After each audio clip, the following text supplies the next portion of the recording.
Welcome to Reading the Green and our golf and fantasy sports show. My name is Mike. Just Kyle tonight on Tuesday, January 9th, 2024. This is episode 92, the Sony Open preview, also the Sentry recap. Kyle, we're missing Jordan tonight on a big show. We teed it up as probably one of our biggest shows ever. And he's sick. I mean, where is he? Is invite get lost in the mail or what? Like 2 days ago, he said he woke up with a headache, and now we're here on Tuesday, and he's still incapacitated. So we're gonna have fun. I mean, I'm kind of disappointed he didn't call in from the hospital to join us because it is such a big show. You talked. Well, he's not really in the hospital. That's a joke. But it is a joke. Get better, Jordan. It does kind of seem like that, but it is a joke. This is quite possibly the biggest sweat in RTG history, which is only 2 years. But the biggest sweat in RTG history happened this weekend. Easily the biggest sweat. I mean, it wasn't close. Well, we'll talk about how this all went down and why it's such a big deal. But first, a couple of topics just to get us kicked off. We had the NCAA Football National Championship game on Monday night, and I was at the gymnastics center with my daughter, so I watched a little bit on my phone. Had to ask you guys second half, what should I cheer for? Because I wasn't quite sure. What's your take from the game? Did you care? Did you watch the whole thing? I did. I watched the first half pretty closely. The second half, no, you can't quite see it behind me here. I was in the midst of installing a closet system still. That was a started project on Sunday, trying to hurry up and get that finished. So I was watching, but not nearly as close as it was the first half. I was entertained by the game. Good contrasting styles, the high-powered offense and creative play design of Washington, the defense, ground and pound of Michigan. We had a 7-point game with 9 minutes left. Still about all you can ask for. It was dangerously close, I think, to just people turning it off after the first half. Like if Washington didn't score that touchdown, like it would have been advertised, would have just been burning first quarter. Yeah. It was brutal, but I don't know. The whole college football system to me just needs to implode. And that's about how I feel about it. I got to get one more piece in just because Jordan's not here to contradict this statement. It is a truth. It's a factual statement, but he, of course, would take his dig. But Michigan gained more yards against Washington in the first quarter than they did the whole Big Ten title game against Iowa. Granted, they didn't need to do anything after they scored 3 points against Iowa, but hey, still got that. So Iowa fans take solace in that. I assume I don't know. Validates their season. It's just something to throw out there since Jordan's not here. Talk crap. Iowa football did not score a point against a ranked opponent this year. Point. They only played 3 of them, right? Doesn't make it better. Come on, you're in Iowa. You're an adopted Iowa fan here, and with Pillsbury Throwboy at quarterback, we don't need to talk about Iowa anymore. Come on, Jordan's not here. No shots. Okay, let's move on. Golf news from this week. Pretty big deal for Tiger Woods leaving the Nike brand or Nike marooning Tiger Woods. I'm not quite sure how it went down, but mutually part ways. Been around for 27 years with that brand. A lot of the chatter was Tiger needed Nike for about 6 minutes, and that his brand would have been big regardless of what he did. I don't know if that's true. He certainly made a lot of money for Nike. I also don't know if this signals the end of Nike golf. I got to default to more of your knowledge on the subject there. And when I think Nike golf, though, I do think of Tiger Woods and square, really weird sounding drivers. Those are the two places my mind goes. Nike did get out of the hardware business, balls and clubs, in 2016, I think, about there, 2015, 2016. And so, that was a place where maybe they didn't have a business being when you had other competitors that were that was their primary line of work, TaylorMade, Callaway, etc. I think in the apparel business, it's a little different, especially the way that apparel has gone, with golf apparel being basically athleisure or athletic wear, and same with the footwear. I don't know if they have to do anything really different from a manufacturing standpoint to make golf clothes and golf footwear. And so it seems like a high margin, low cost business to stay in, with plenty of big names in the sport still attached to it. Like, as far as I know, like Rory, Scotty, and Tommy Fleetwood, whoever, a lot of the guys who are in the top 20 in the world are still going to be wearing swooshes. So this is just, to me, it's a passing of the torch. I don't think it signals the end. And for someone that buys way too many pairs of Nike golf shoes, I hope it's not the end. It's just got to be Tiger just knows his worth, right? And just like, all right, yeah, you want to re-up me? All right, $10 billion. Good luck. Now, Jason Day, on the other hand, have you seen, like, people are just hammering him on Twitter? There was a couple funky ones. What is Xander wearing? So okay, this is a really good point. So it is. I wasn't expecting this to be newsworthy at the beginning of the golf season, but so Jason Day leaves Nike to go to Melbourne, which I think is how you say Melbourne with an Australian accent, Melbourne. And that's my guess. And he's wearing kind of frumpy, asking the expert on pronunciation. On accents, yeah, exactly. So he's kind of wearing these frumpy long sleeves and baggy pants, and everyone's giving him a ton of crap on Twitter. And meanwhile, you're right, Xander goes and wears Descent, and I'm like, gosh, like, isn't Descent a ski brand? And it is. That's what he's wearing. It's a ski brand. So I don't know what's going on. Xander still confounds me. I didn't know. I didn't know what the logo was. Wasn't there a third one too that showed up with some new logos? Somebody else. There might have been. It is just very strange. And like, I don't blame the Nike players or even the Adidas players for leaving. It's fairly like uninspiring golf attire outside of the footwear. So I don't blame them. And maybe they got a bigger paycheck, whatever. But I think it's more, Descent was the one that was weird, with the ski brand now making golf clothes for some reason. But anyways, I think we just need more people like Siwoo out there just wearing PGA Tour repeatedly around. Like, let's have a new Nike shirt. Nike 90 times. I think his sense of humor is lost on the general golf fan with that. But you want to talk about your beer, Kyle? You said you had a very special beer to share. Well, a very special near beer, since we're still in January here. There's a non-alcoholic beverage store in the fine city we live in, and made a visit and grabbed Best Day Brewing.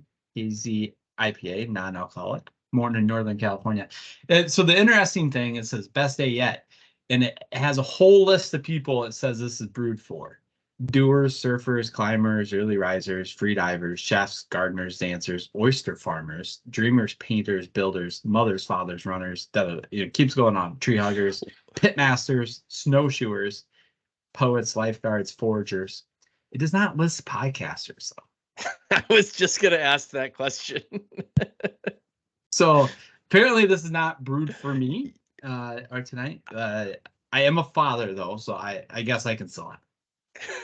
I think you should write them. I think you should write them and say, you throw Dry January podcasters on that list too. Woodworkers, I mean, hot air ballooners, they get a shout out. Come on. I like that. I mean, it's a near beer, but I've had a lot worse, so it works. I took the highly relevant Hosel Rocket from Luce Line Brewing tonight. I always seem to have golf-themed beers in my fridge, but I forgot this one was in there. This is Mandarina, Bavaria, and Eldorado hops in a West Coast lager. So clocking in at 5.9, fairly light. Got a little bit of a bite, but mostly I like the name. Nice. Yeah, so we got, all right. This is 2, so 4 pods, and then I'll be back. So I look forward to that.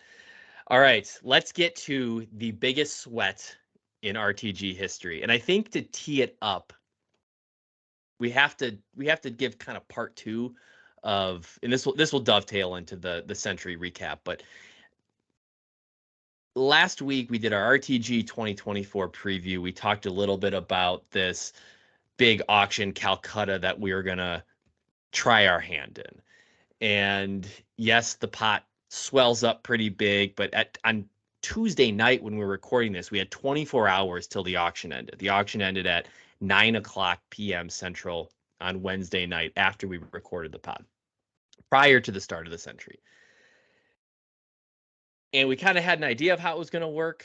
I wasn't really quite prepared for what the final few minutes and then really what was the final 60 minutes of the auction. But Kyle, I first want to give you a shout out for the work that you put in to prepare a draft board for us, because I don't think we would have had any idea what we were doing if we didn't have some semblance of who we actually cared about. So I know you Yeah, feel like it just went to shit because the pot was blown out of the water and all the percentages were screwed up, but we had a draft board. we did. We had a set plan coming in, and I don't think this would surprise anyone that listens to this that we had an Excel spreadsheet. We had hypothetical percentages worked out, because basically what we wanted to do was to set it so if we won one regular event, we would recoup our investment. So that's essentially going into it. That's how much we wanted to spend.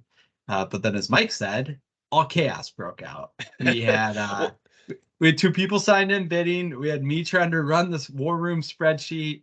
There was a lot of yelling. Do I do it? Do I not? Yeah, go fire. It was chaos. It was a lot of fun, but it was chaos. Yeah. it was chaos. And as you can imagine, if we set it, so just using some basic percentages here to help the listeners kind of get what's going on, you have a pot, and the pot is unlimited. And the number of players you combine is unlimited, and the amount that you can pay for a player is unlimited. And only the winners of events in the PGA Tour season are going to get paid out some percentage of the pot. And so for regular PGA Tour events, it's 2%. So we said, let's try to spend between 1.5% and 2% of where we think the pot's going to land on our crop of players. Because like you said, Kyle, as long as we win one event, then we've at least broken even or maybe profited a little bit on our investment. Well, the pot ended up about 60% higher than what our our high target was. There's a So lot of adjustment real time. there was a lot of adjustment. There was additional investor recruitment going on in the final minutes, and it was pretty wild. And the way that the auction worked was, which this is what I think for most fantasy sports players, you think of an auction, you think of an NFL fantasy team auction where one player goes up for bid, everybody has a set budget, all the bids come in, and you basically bid until someone gets the player. This is different. There was basically the top 100 players in the world on the auction board, and then a line item for the field. So you had 101 bidding items, and everything was up for bid at the same time. So if you wanted to be bidding, you had to pick your targets. And when we got down to 859, if you put a bid in, that player's auction time was extended by 90 seconds. So basically, it's popcorn bidding, which I think everyone is familiar with. But you got to a point where the only thing you cared about was the auction items that were closing in the next 20 to 30 seconds. And you were deciding, are we going to bid on that or not? Because if you want to, well, it's just going to move the auction time another 90 seconds. And if you don't, maybe it closes out. So I'll say the thing that I thought was most interesting was players that slipped through the cracks earlier in the bidding process and that extra time felt like you got really great value on them. People maybe weren't paying attention. They weren't thinking they were going to close out, but there were guys that I think really slipped through that people let go early for pretty low amounts. And there was guys that people might have erroneously bid on as well that involved in this. But I can't say it's a particularly high functioning site, so I'll tease the first player that we got. We took a flyer on Aaron Wise only by complete failure of the website to capture a bid correctly, and we're going to be pulling for him this year. Guess who executed that bid? I mean, you're never gonna guess, given the excuse that was just offered there, right? But go Aaron Wise. Yeah. Come on, man, get back. It was my fault. He has this double injury exemption. He gets in all the fields. Not playing this week, but we look forward to seeing him back out there at the American Express. So across the auction, we picked up 6 players. Probably should have been 5, but we had Aaron Wise inadvertently. It also included Brandon Wu, Keith Mitchell, Adam Svensson, Thomas Dietrich. And I'll say on Keith Mitchell, this is a good example of someone that, for whatever reason, hung around on the board until he was probably one of the last 10 players that were purchased. Yeah. I'm sure we paid 30 or 40% higher for Keith Mitchell than we probably should have, maybe even more, because he was one of the few players that was left at the end. 100%. Yeah. When I look back at it now, it's like, that one is a steep investment. But come on, Keith, go get us a dub this year, man. That would be welcomed for sure. But I only mentioned 5 players. I said that we bought 6, and the reason that we had the biggest sweat of our existence was our 6th player was none other than Chris Kirk. Boom. So congrats, Kyle. The best part is we got Chris Kirk for 60% less than Keith Mitchell. Chris Kirk was one of those guys that slipped through early on. Like, I don't know. I look back and I say I think he was probably one of the earliest guys we closed out on, and he wins the first event of the tour season. So here we are. We've recouped more than our initial investment because we spent less than that 2% number. We've been paid out.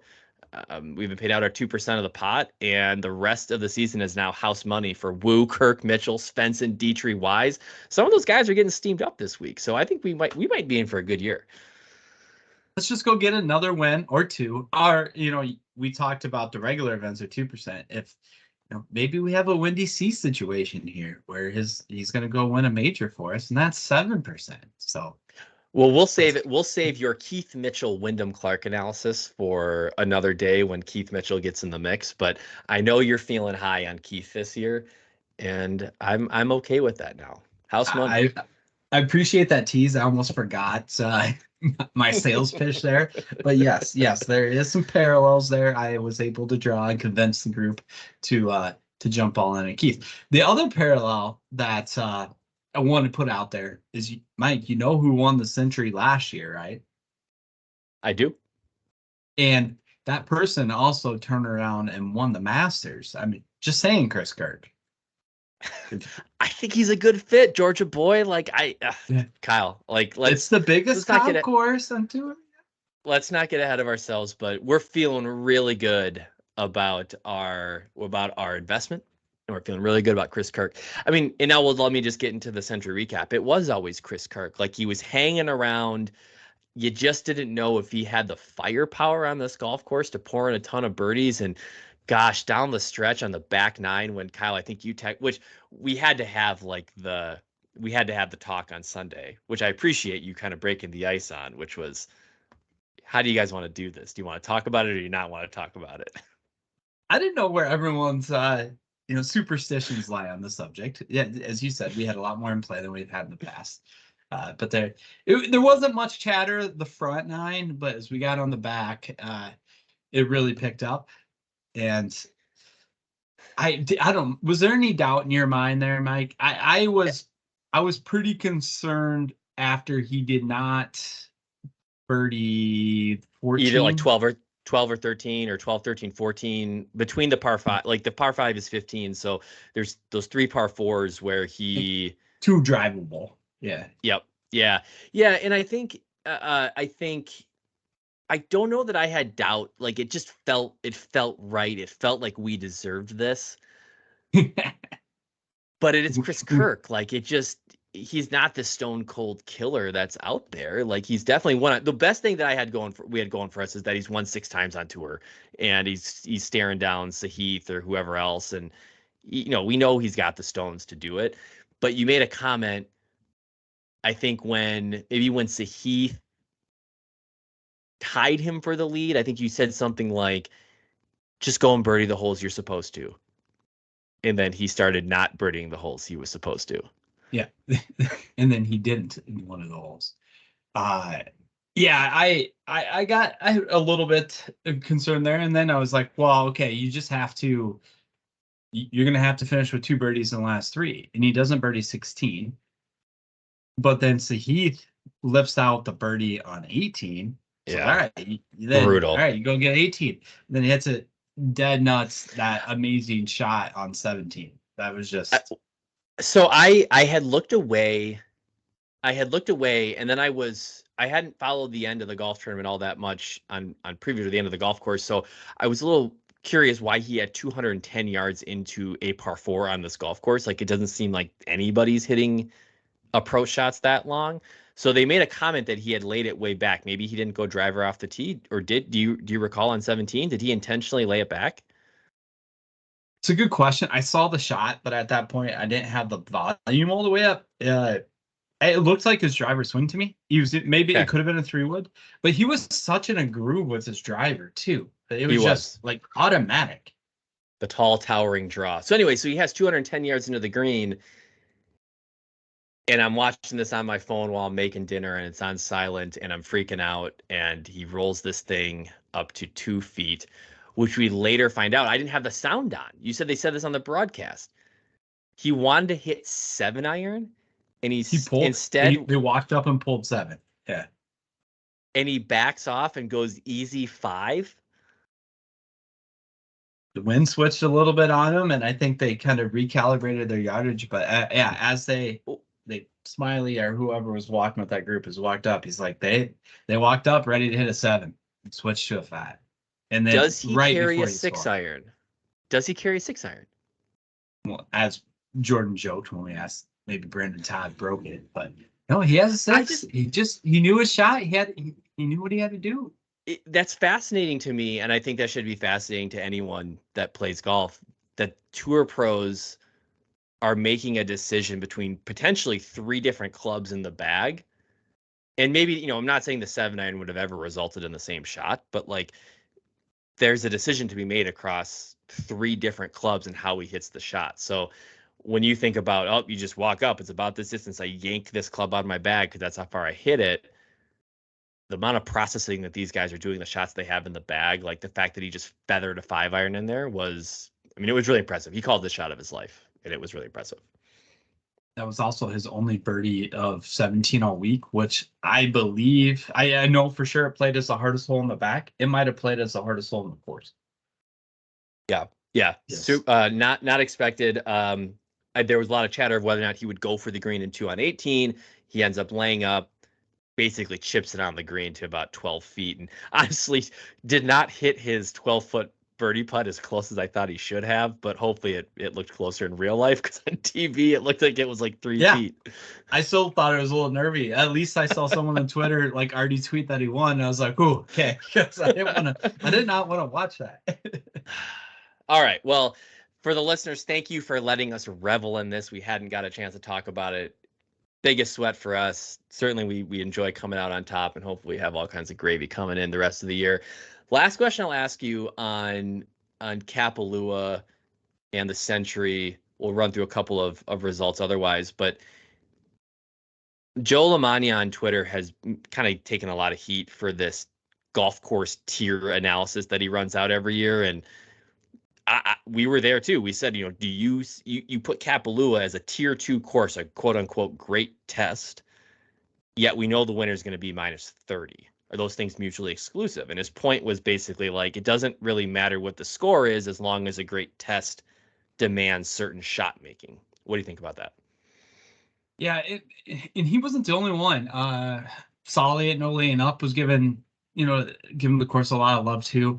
And I think people might get a little bit caught up in the romanticism of the year being back, and the visuals, because they're tremendous, right? And I'm sure you have a different appreciation maybe if you played out there, such as the No Laying Up guys, but it doesn't. Yeah, it's cool, and I'm not saying move it by any means, and maybe I'm sure it's a fun course to play, but from my viewpoint, you have a lot of tee shots that end up in the exact same area. You have where a guy can hit a drive 320 and a guy can hit a drive 280, and they're going to end up within 5 yards of each other. That doesn't seem as interesting to me for some of the people that are just so staunch on like good course, bad course, shot making, all this type of stuff. When you're having everyone on several holes hit the same sort of shot. And then the other point too is like 18, maybe once upon a time it was a good finishing hole, but not anymore. Mhm. Like there's no risk, there's no drama. Like Chris Kirk, a one shot lead coming into the final hole should result in some drama. And it's just so I like I'm that. okay with I like it, that but take. I think it's overcooked. Yeah. I think it is. I like that. It's a great course, I think, for what this event is, the beginning of the season, the Tournament of Champions, plus some more. I think it's a great course for that. I can stand by that it's not a great test. Just case in point, in 18, the tee shot, which a lot of it is made of, watching the shot tracer between Kirk and Thagala on that hole, Thagala hit like a Wyndham Clark style, like 40-yard screamer slice, and Kirk hit his big towering draw. Those balls ended up in the same spot. Yeah. Yeah. And it's not, I mean, the score relative to par, and we're not saying that matters either, because whatever, par is a construct. It's 73. Why? Like the one, I think hole 5 should be a par 4. So we're not saying it from that perspective. It's just, yeah. No, when you have, to your point, two completely different shots end up within 5 feet of each other. Yep. Yeah. All right. Well, RTG 2024 is off to a good start. We had a listener league, finally. We didn't really do very many of them in the fall, but we're back for the entire season on the RTG listener league on DraftKings. Truffle Shuffle wins by 50 DraftKings points. He drafted Chris Kirk. That certainly helped. Ness 0163 coming in second, and Jimmy Crack in third. So good work by those 3 players. Join our listener league every week for just a few bucks and compete with us and our fellow listeners. Model, I think, was pretty solid. We had our power index performed very well. It's always hard to tell kind of in a no-cut event. There's so much volatility. Stuff can swing a lot. You don't really have a premium on making cuts, but power index looked really good this week. Our 90 to 100 players on the power index scale performed pretty well. Top contributor of the week was Jeff Ulrich. He had Max Homa and Ben On, who Ben On, I think, finished in 5th. Homa, I think, was 14th. But if you're trying to build a good core, Jeff certainly had a couple of good picks to start your lineups with. He also gets the gutsiest play for being the only tout that we follow on Ben On this week. Other than that, Kyle, any final thoughts on the Sentry? Yeah, overall, liked how the model performed. Eric Cole's, as we just talked about how easy 18 is, but Eric Cole's bogey on 18 on Sunday really hurt. I thought I might have another sweat cooking, but between the bogey, the lost bogey free round, and the drop in and points there, that one hurt a little bit. But overall, yeah, good week. Scotty, JTP, Eric Cole. The only, I guess, landmine, if you looked at someone that got a pretty high mention, was Cameron Davis. But the MPI, kind of told us to steer away there. So our tread lightly there. So we did. Just to shout out the ones on Chris Kirk, Spencer over at Rotoballer, Lee Aldrich at Ship It Nation now. That's one of the free agency moves we talked about. And I don't even know the gentleman's first name, but Mr. Thompson at Fantasy Labs is now putting out the GPP article. So another free agent move. So Kirk was not completely out of nowhere, but some people had the inside track on him. All right, you want to talk Sony? Let's talk Sony. Talk Sony. All right, another great, the second event in the Hawaii Swing, a classic event. We've been here for a few decades playing at Waialae Country Club in Honolulu. Last year, Siwoo Kim takes this down. We are at a full field event with a cut, top 65 and ties. Kyle, the early read that I have on Waialae Country Club, this is a Parkland-style golf course. So like many of the Parkland-style golf courses, you usually need to be a pretty good ball striker. And I think this is one of the courses that you see a lot of correlation with off-the-tee statistics. Because if you're not putting yourself in position off the tee, you're going to have a really tough time putting yourself in position on approach. And so I think as like our one of our favorite resources, Rick Gaiman, says, you either got to be long or you got to be straight. And if you can be long and straight, you're going to be in pretty good shape. What else you got? Yeah. And you can't, if you're going to be long, you can't be erroneous or crazy either, right? You got to be, the accuracy is really going to come into play. It is a very flat course. Overall, too, that's something else Rick pointed out. We do have 12 par 4s and only 2 par 5s this week, so we're going to lean a little bit heavier on par 4 scoring. It's Yeah, a shot maker scores. I think it's interesting that I believe the Waialae rough Bermuda, which will be out at about 3 inches or even a little more, that's pretty penal for Bermuda. And I don't know how much Bermuda rough experience you have, but that ball just drops to the bottom. And so if the rough is 1.5 inches, is kind of what it is if you're just playing resort golf among amateurs, the ball just kind of sits up on top and you basically get a fly or lie everywhere on the golf course. Here, I think to your point around, you can't really miss the fairway here because you're going to be hacking it out kind of like a U.S. Open. So I like that, kind of putting a lot of weight on guys with accuracy off the tee. Yeah, actually, and don't get us wrong, you can be long, but you can't be long for and give up accuracy. Really is what it comes down to. So with that, you want to preview the RTG model for the week, wherever we're at on Tuesday night? Yeah, so far, there's 5 people leading the way from a mention share perspective. Corey Connors, 40%, Justin Rose at 40%. And Corey Connors is a little bit stronger than MPI.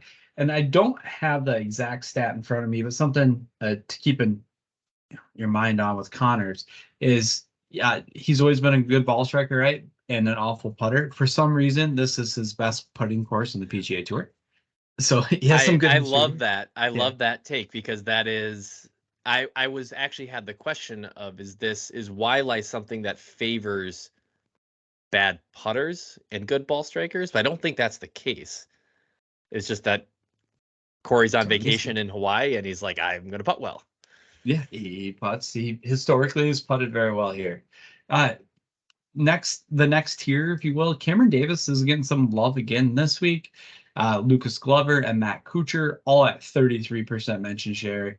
Uh, Leading the way from that group from an MPI perspective is Kuchar, and he's obviously rising up the board. He has 2 straight T7s here. Does have the win in the past as well, so a little bit of a horse for course play in Matt Kuchar at $7,800. Just a quick check. Corey Connors finished T12 last year at the Sony Open. He lost 3.7 strokes putting, but he was positive in his previous 4 appearances, but he's always hit the ball well here. And 3.7 for him to lose probably isn't that bad relative. Good point. Good point.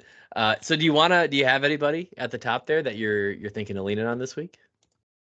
I think I to go down a little bit to their next tier, the third tier, so if you will, of the mention share, 27% mentioned. We have JTP, who we liked last week, had a pretty strong showing. I think that's somewhat of interest again. But then also with him would be Russell Henley. And he has 27% mention share, 88 on the MPI. So pretty strong at MPI at this point. We just shouted out Spencer over at Rotoballer. He's on him. Brendan Gadula at Fantasy. FanDuel is also that on him as well, and John H over at the Lions. And if you recall, Henley was he lost in the playoff to Decky here 2 years ago on that ridiculous 3-win Oh, Hideki he right. had on the team. Yes. So I think that's a good place to start. 9,600, save a little bit of money from those top guys and let you go a little bit more of a balanced build. I like Russell Henley this week. JTP is a good call.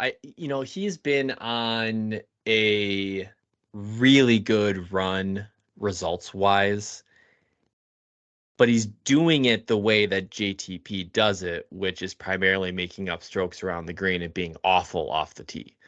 And so that's the only concern that I have is that he's a even to negative player off the tee in 2023. Now he did gain for whatever reason. He finished 21st here last year, and he gained 3+ strokes off the tee. So maybe he finds a little bit of comfort around this place. But my only problem is his volatility is his volatility off the tee, where we know there's correlation to success. I like him at the price point, and if he can just keep it in play, he's going to have a good week on the greens. If That's you a want good to talk point. Yep. If you want to talk long and straight, though, I mean, Ludwig Aubert he's been the guy when it comes to having an off the tee game that is both long and straight. And he's also put up the results. He was terrible last week, finishing T47 out of 59 players. But prior to that, first, 10th, 13th, second, and you want to give him the first place for the Ryder Cup. He had a really good fall, and he is probably the best player right now in the off the tee categories that's in this field. So you're getting him at maybe a bit of I mean, he's the most expensive player in the field, but I wonder if you're going to get him at a bit of an ownership break given his performance last week and his price point. That's maybe the saving grace with Ludwig this week. Yeah, I think it depends how much people paid attention if they just look at how he finished. Because he did struggle the first 2 days, but I believe was 10 under on Sunday. So kind of turned it on. Got settled a little bit. But another place I'm looking, Mike, is Adam Svensson, 7,700.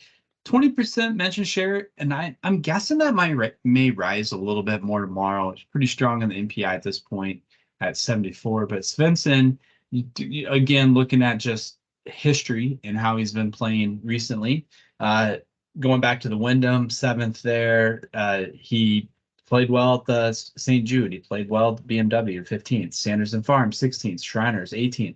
He was T5 at the RSM.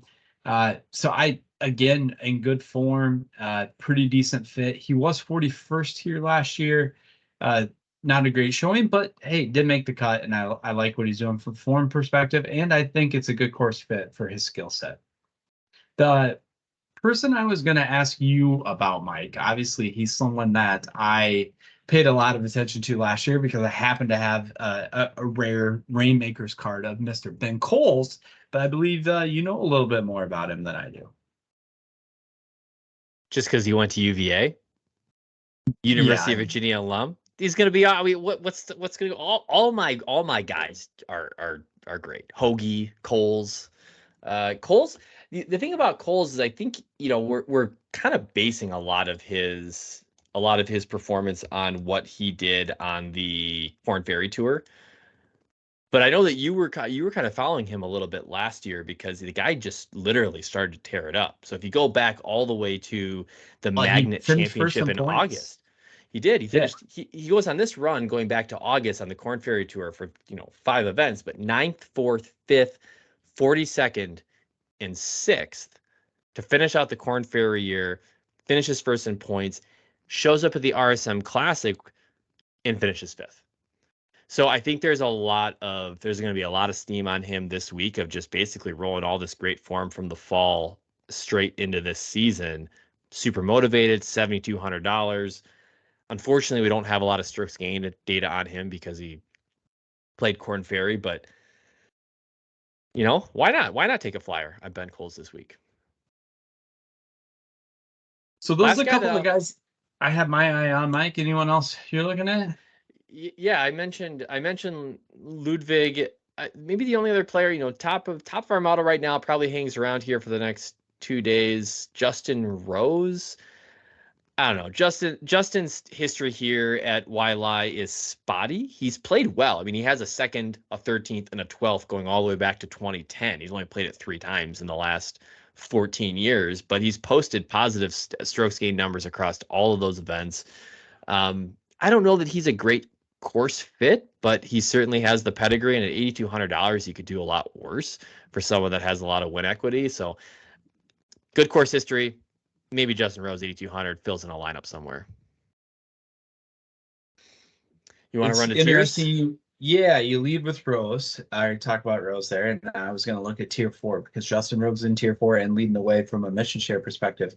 But everyone in tier 4 is getting a little bit of love this week. Cameron Davis, Harris English, Benny On, Denny McCarthy, Keegan Bradley, Steven Yeager.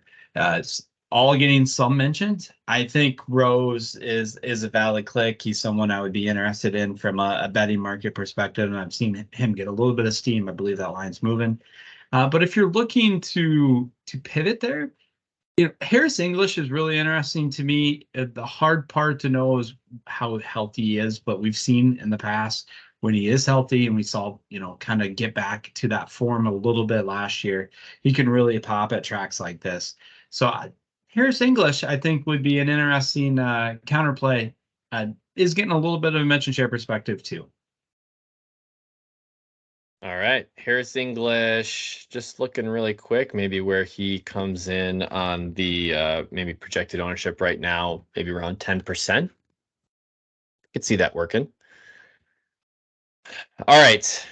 Now we get to our final segment of the show, the name game. I'm happy to report that our 2024 season got off to a great start for me, as I had rostered Chris Kirk in our name game at the Sentry. The theme was KJM, and Chris Kirk helps me take it down by, it wasn't really all that close, about 40 points ahead of the rest of y'all. So I get the pleasure of making the game for this week. And so Kyle, I'll ask you, when you think of Sony, what kind of products do you think of? Walkman. Okay. Anything else? PlayStation. PlayStation, video games, gamers. Do you think any PGA Tour players are gamers? Oh, for sure.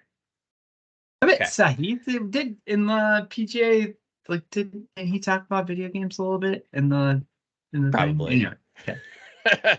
Probably. Well, I have 4 teams of PGA Tour players by their gamer tags. And so I'm going to read through these.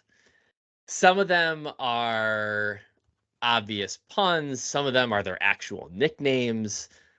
Some of them are nicknames that I kind of wish they had. So here we go. In the name game this week, you can choose from Team 1, Big Game Hunter 09, Brian Harmon, Backbreaker, Will Zalatoris, or Echo VR, Nicolas Echevarria.